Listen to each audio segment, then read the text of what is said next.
എല്ലാ പ്രിയപ്പെട്ടവർക്കും സ്വാഗതം. ഇന്ന് നമ്മൾ വളരെ എളുപ്പത്തിൽ ഒരു തക്കാളിക്കറിയും ഗ്രീൻ ആപ്പിൾ കൊണ്ട് ഒരു അച്ചാറുമാണ് ഉണ്ടാക്കുന്നത്. അത് രണ്ടും എങ്ങനെയാണ് ഉണ്ടാക്കുന്നതെന്ന് നമുക്ക് നോക്കാം. ആദ്യം തക്കാളിക്കറിക്ക് വേണ്ടുന്ന സാധനങ്ങളാണ് ഇതെല്ലാം.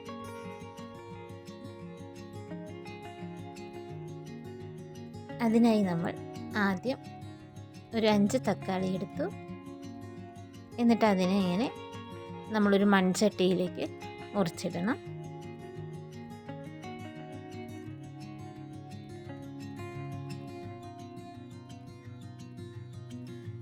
നമുക്ക് ഏത് ഷേപ്പിൽ വേണമെങ്കിലും മുറിക്കാം.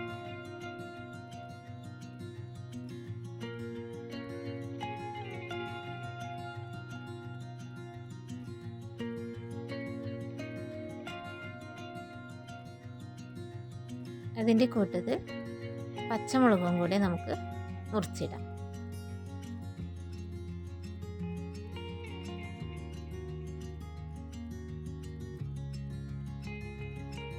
അങ്ങനെ എല്ലാ തക്കാളിയും പച്ചമുളകും മുറിച്ചു. ഇനി ഒരു 1/4 ടീസ്പൂൺ മുളക് പൊടി, 1/4 ടീസ്പൂൺ മഞ്ഞൾപ്പൊടി, 3/4 ടീസ്പൂൺ ഉപ്പ്, ആവശ്യത്തിന് വെള്ളം ഒഴിച്ച് നമുക്കിതൊന്ന് വേവിച്ചെടുക്കാം.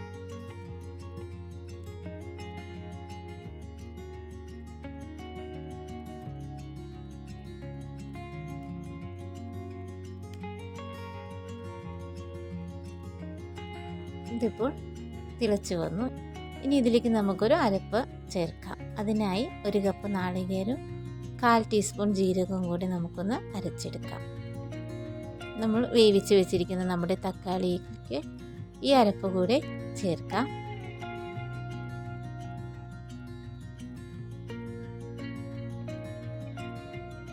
ഇനി നന്നായി ഒന്ന് ഇളക്കി യോജിപ്പിച്ച് അടച്ചു വെച്ച് ഒന്നുകൂടെ ഒന്ന് തിളപ്പിക്കാം.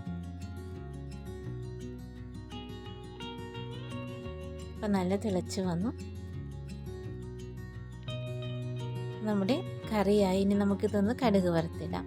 ചീനിച്ചട്ടിയിൽ എണ്ണയൊഴിച്ച് കടുകിട്ട് വറ്റൽമുളകും കറിവേപ്പിലയും കൂടി ഇടാം.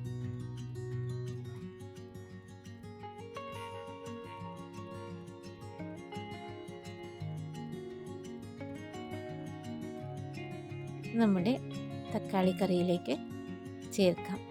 വളരെ എളുപ്പത്തിലൊരു തക്കാളിക്കറി, അത് നല്ല സ്വാദുള്ള ഒരു തക്കാളിക്കറിയാണിത്. നമ്മുടെ തക്കാളിക്കറി റെഡിയായി. ഇനി നമുക്ക് ഗ്രീൻ ആപ്പിൾ എങ്ങനെയാണ് അച്ചാറുണ്ടാക്കുന്നതെന്ന് കാണാം. അതിന് വേണ്ടുന്ന ഇൻഗ്രീഡിയൻസ് ആണ് ഇതെല്ലാം. അതിനായി 3 ഗ്രീൻ ആപ്പിൾ എടുത്തു. അതിനെ ഇങ്ങനെ മുറിച്ചെടുത്തു. ഇനി വേണ്ടുന്നത് വെളുത്തുള്ളിയും ഇഞ്ചി, വറ്റൽമുളക്, കറിവേപ്പില. ഇനി ഒരു ചീനിച്ചട്ടി അടുപ്പത്ത് വെച്ച് അതിൽ നല്ലെണ്ണയാണ് ഒഴിക്കുന്നത്. അതിലേക്ക് കടുകിട്ടു.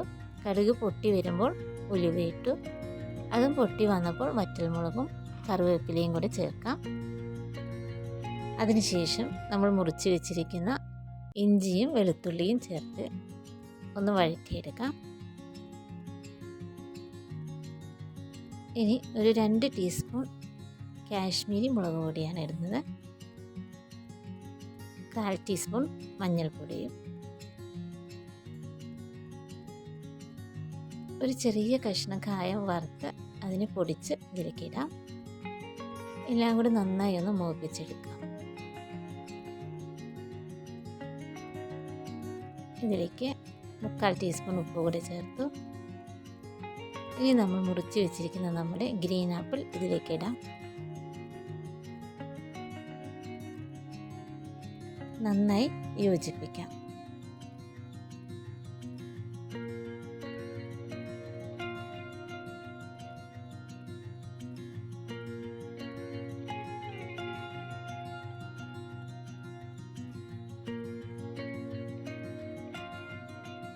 നമ്മുടെ ഗ്രീൻ ആപ്പിൾ അച്ചാർ റെഡിയായി. 1 മിനിറ്റ് ഒന്ന് സിമ്മിൽ നമുക്കൊന്ന് അടച്ചു വെക്കാം. ഇപ്പോൾ നമ്മുടെ അച്ചാർ റെഡിയായി. ഇതൊരു വ്യത്യസ്തമായ രുചിയിൽ നല്ലൊരു രുചിയുള്ള ഒരു അച്ചാറാണ്. അപ്പോൾ എല്ലാവരും ഇതൊന്ന് ട്രൈ ചെയ്ത് നോക്കുമല്ലോ. ഇന്നത്തെ 2 വിഭവവും എല്ലാവർക്കും ഇഷ്ടമായി എന്ന് കരുതുന്നു. ഇനി അടുത്ത വീഡിയോയിൽ കാണാം. Have A nice day.